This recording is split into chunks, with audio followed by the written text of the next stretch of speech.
Friends, welcome to KV channel. இன்றைக்கி நம்ம வடை copy தான் போட போகிறோம். இது ரொம்ப நல்லாயிருக்கும், குடிக்கிறதுக்கும் டேஸ்ட்டும் நல்லாயிருக்கும், நல்ல வாசனையாக இருக்கும், நல்ல எனர்ஜிக்காகவும் இருக்கும். இது எப்படி போடுறதுன்னு பார்க்கலாம். ஒரு கிண்ணத்தில் ஒரு துண்டு இஞ்சி நசுக்கி போட்டுக்கோங்க. நான் ஒரு 2 பேர் குடிக்கிற அளவுக்கு நான் போட்டிருக்கேன். இஞ்சி, கொஞ்சம் புதினா, ஏலக்காய் தூள், கொஞ்சம் அதிமதுரம் போட்டுக்கலாம். இது ரொம்ப நல்லாயிருக்கும் இந்த டீ குடிக்கிறதுக்கு. நம்ம பால் சேர்த்து போடுற டீக்கு எவ்வளோ டீ தூள் போடுவோமோ அதில் பாதி அளவு போட்டால் போதும் வடை காப்பிக்கு நம்மளுக்கு. ஏன்னா பால் சேர்க்காமல் நம்ம போடுறதுனால துவர்ப்பு தன்மையும் ஒரு சிறு கசப்பு மாதிரி இருக்கும். அதனால் நம்ம பாலுக்கு எவ்வளோ டீ தூள் போடுமோ அதில் பாதி அளவுக்கு மட்டும் நம்ம போட்டால் போதும்.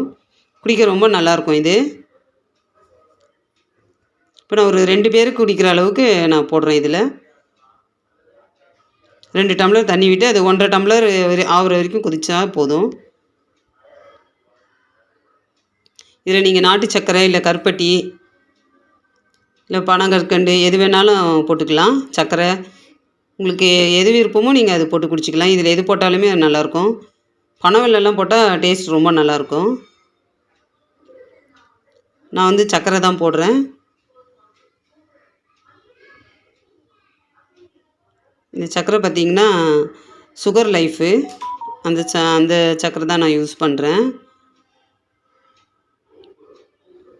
அவ்வளோதான். டீ நல்லா கொதிச்சிருச்சு. வடை காப்பி நம்ம எடுத்து வடிகட்டிக்கலாம்.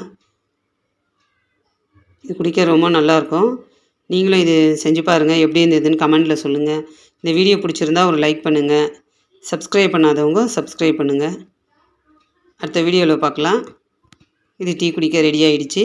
அவ்வளோதான். அடுத்த வீடியோவில் பார்க்கலாம். பாய்.